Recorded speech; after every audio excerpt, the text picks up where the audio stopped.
66-65. Notre Dame basketball gets it into Gibbon, and Gibbon is fouled with 2.3 seconds left. Marty Gibbons going to the line for a chance to give Notre Dame the lead. Off the back of the rim, front of the rim, and in! The rim got it! We're tied!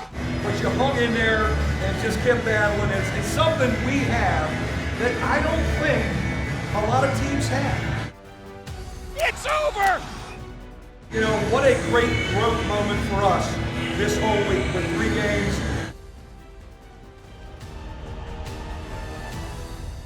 Hello again, Irish fans, and welcome to the 18th season of Inside Notre Dame Basketball with Mike Brey. I'm Jack Nolan. You just saw Coach at the top of the show after the Irish won the Maui Invitational. What a great trip and tournament that was for you. Jack, what an experience for our whole program. The families came out and had a great time, and we played some really good basketball, and I thought we got better and more confident out there on the island. You started against Chaminade. They had a lot of size. They were big. They held their own with you on the boards, but a 9-0 run midway through the first half put your team in control. You're always worried about playing Chaminade. They've had monumental upsets out there, but I thought in the second half we really got out of the gate. We defended, and we found our offensive rhythm. And Bonzi is being Bonzi again this year in that first game out in Maui. 23 points on 11 shots and grabbed a game-high 8 rebounds. You know, I remember after that game, I'm walking to the locker room, Jack, and I'm saying, I wonder if we'll ever play this well again. And here it is, the 4th or 5th game of the season.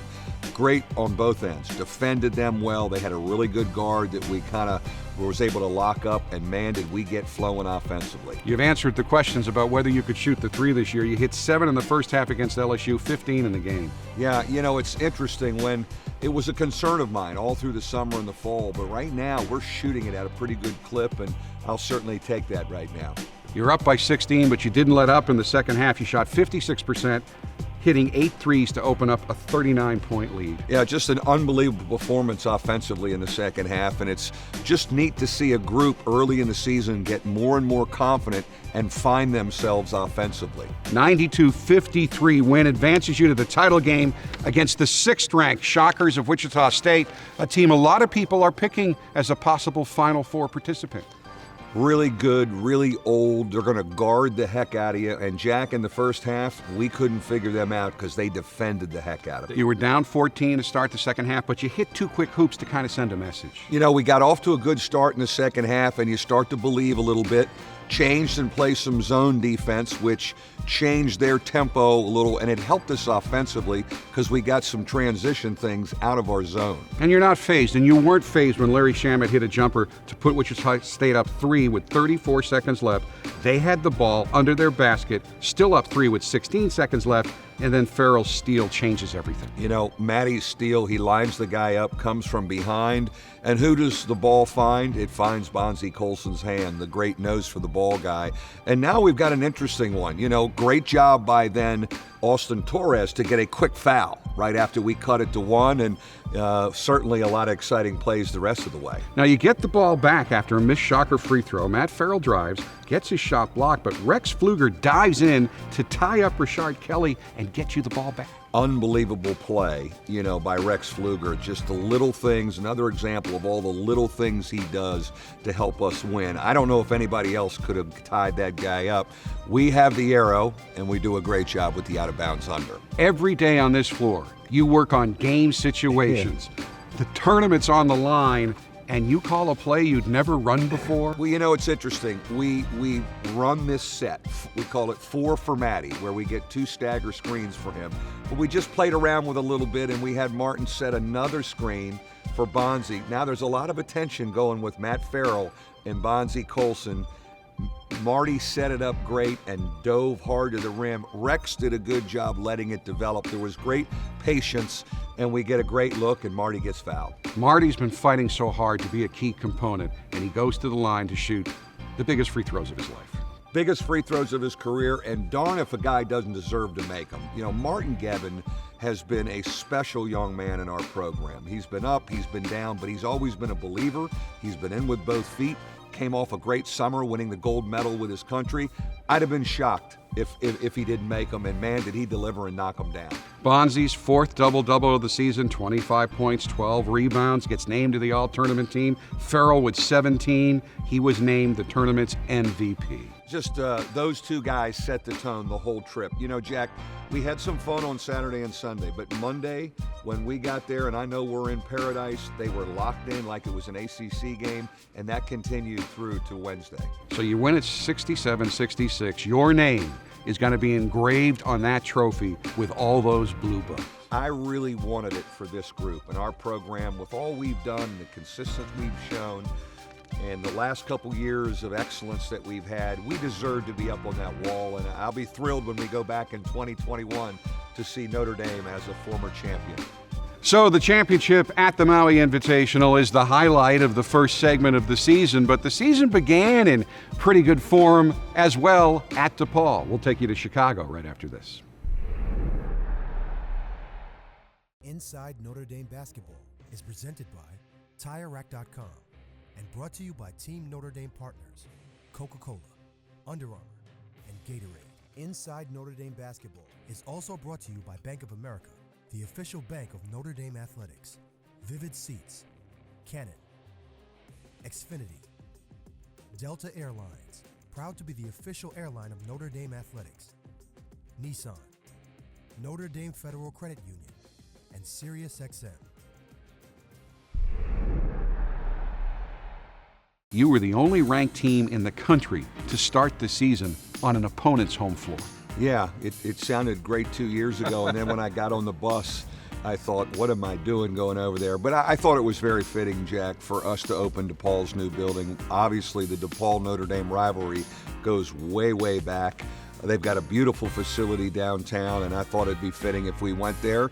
We had a good Irish crowd in the building, but it was a great test for this team to open on a Big East team's home court. And you got off to a bit of a slow start offensively, but you defended well from the start. We did. I thought that kept us in the game. We were finding ourselves on offense. DePaul is much improved, and I think a very good defensive team. But eventually we found a little bit of that offensive rhythm. And Colson and Gibbs each had 9 in the first half to keep you close. Yeah, they kept us in it. It was one of those grinding games. Neither team looked very good offensively. I give our defense a lot of credit where we could rely on our D even though our offense wasn't going well. When I say keep you close, you actually had a small lead at halftime. DePaul cut it to 1 at 31-30, and then Gibbs and Matt Farrell hit back-to-back threes to start an incredible string of 8 consecutive threes. I don't know if that's ever happened in our history, has it? Where we just made 8 threes and everybody was involved. It was unbelievable. Again, one of my concerns was how will we shoot it outside the arc? And in the first game, the guys kind of answered the question. You've had a lot of great three-point shooting teams. 9 of 12 in the second half, 75%. The best second half percentage from three-point land in your tenure here. Yeah, that group, got really confident, and we've continued to shoot it well. But, it was interesting to see us have a bit of a killer instinct there to kind of put a group away. And the first game of the season on the road, very proud of our team. Breakout game for TJ Gibbs, 21 points, career high, his first 20-point performance with 3 assists. Yeah, and he's just going to keep coming, Jack. I've always felt if he played extended minutes, 30 minutes, 32 minutes, he's going to score for us. He's a natural scorer. He's shooting the ball well. He can physically drive it. We just got to keep developing him as a scorer. And the guy who averages a double-double, starts with a double-double, the 24th of his career, Bonzi Colson, 18 points, 13 rebounds, plus a game-high 5 assists. And that's where there was a real difference. In our run in the second half, many of those three-point shots were Bonzi Colson passes, him attracting a lot of attention and kicking out. I could almost see it on your face after the game. You won 72-58, big relief. Big relief, because I'm thinking to myself, shouldn't we be opening at home? But it turned out great, and again, road wins are going to be something that are more heavily weighed by the NCAA Tournament Committee this year. And folks, as we go to break, here's a look inside the Notre Dame locker room at what Coach had to say to his team after the victory. Keep in mind, our mental and physical toughness is a great advantage in this one. And we're playing at such a steady, confident, poised offensive pace. We don't rush anything. This is a road win against a Big East team. You broke their back with doing it on both ends. Proud of you. I love the fact that we play on Monday. Well, you want to get ready in your non-conference schedule for the conference schedule. 3 Saturday, Monday turnarounds in conference. So you did one right off the bat, Saturday at DePaul, Monday back here against Mount St. Mary's, which was actually the opening game of the Maui. Yeah, and it was great to play on that Saturday, Monday, since we'll see it in the ACC. But also, you got to be ready for Mount St. Mary's. They went to the NCAA tournament last year. They won their championship of their league. I was very worried about the game, but I thought we got into a really good rhythm. Again, I thought we defended well. They actually grabbed a 3-point lead, the Mount did, but Bonzie Colson started an 11-0 run that enabled you to take control. We got into a good rhythm. They have a really good little guard that was hard to control at times, but I thought Bonzie kind of set the tone for us.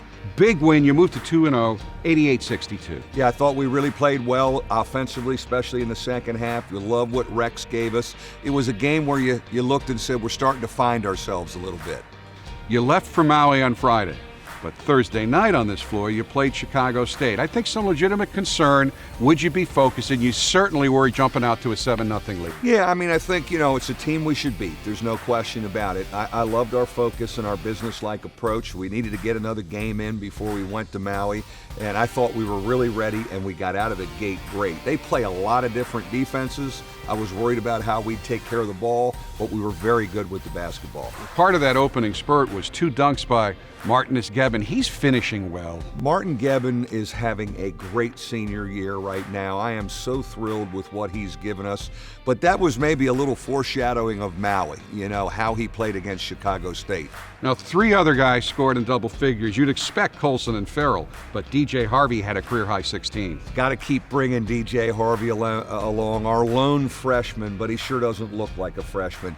His minutes will be key for us to do what we want to do through this season. So getting him confident, getting him more comfortable is a top priority for me. You win at 105-66 and you shoot 62% in the game. Yeah, we shared it, we moved it, we got great shots, we had fun playing, we play the way we play here. It was a great last game before we got on that plane to the islands. So I already showed you what the Irish did in the islands. We have one game left to show you. The big showdown between 5th-ranked Notre Dame and 3rd-ranked Michigan State in East Lansing. We'll take you to the Breslin Center right after this.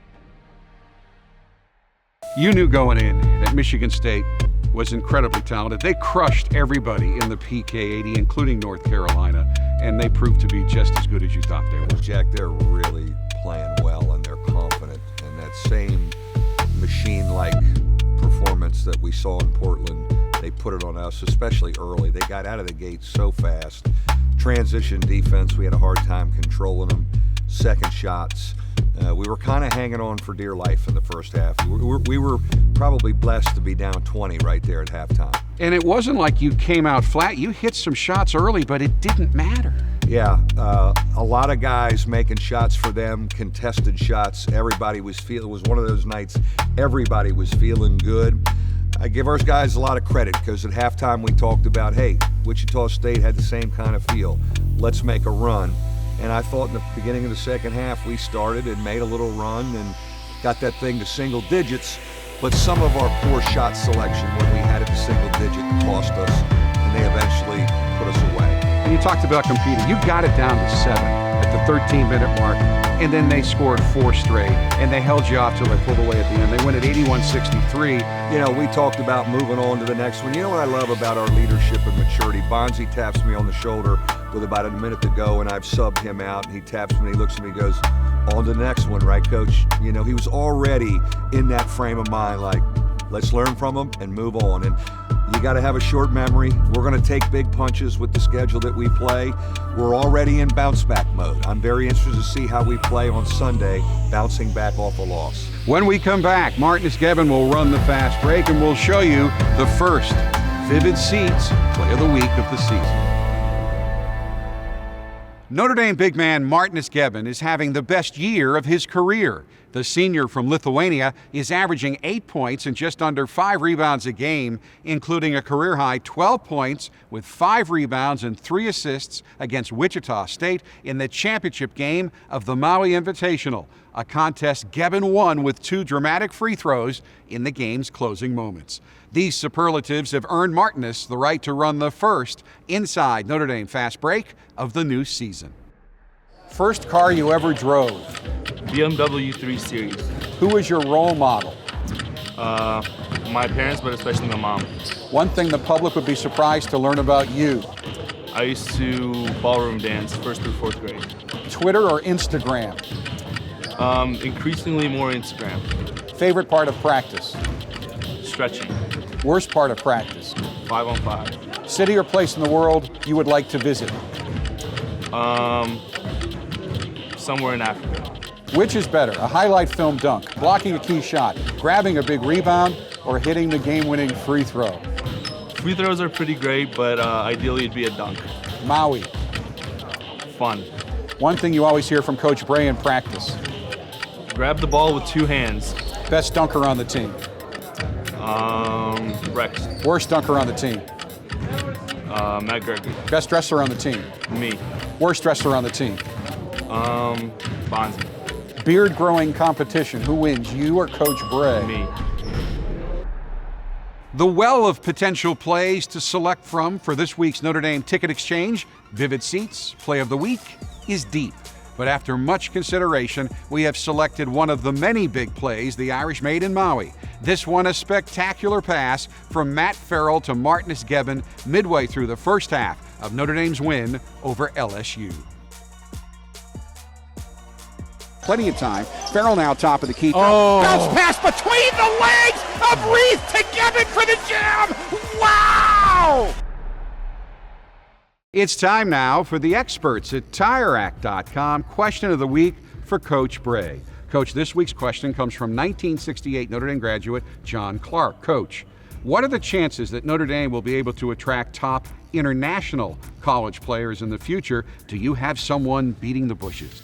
You know, you look all over the world in recruiting. There's no question about it. Certainly right now we have Martin Gebben and we have Nikolai Jogo from Canada, you know, 2 of our foreign guys. So you're always combing everything possible.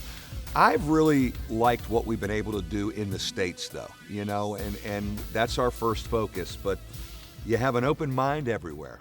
You are not taking it easy the week before exams. You have 3 games in 7 days, St. Francis of Brooklyn, Ball State here, then on the road at Delaware. We'll talk about Delaware next week, but those 2 home games, really important for you guys to get back on the winning track. Well, it's, you know, bounce back time on Sunday against St. Francis. How are you going to play after a loss? We're going to experience that in league play. How do we bounce back? It will be good to be in this building and play. We haven't been here in a while, and I know our home fans, after watching us in Maui, want to see us Sunday and want to see us Tuesday. Off to another great start for your 18, both on the show and on the court. We're out of the gate pretty good, Jack. Here we go. We'll be back again next week, folks, with all the highlights of the St. Francis and Ball State games. Until then, for Coach Brey, I'm Jack Nolan. Thanks so much for watching, and as always, go Irish. Inside Notre Dame Basketball is presented by TireRack.com and brought to you by Team Notre Dame partners Coca-Cola, Under Armour, and Gatorade. Inside Notre Dame Basketball is also brought to you by Bank of America, the official bank of Notre Dame Athletics, Vivid Seats, Canon, Xfinity, Delta Airlines, proud to be the official airline of Notre Dame Athletics, Nissan, Notre Dame Federal Credit Union, and SiriusXM.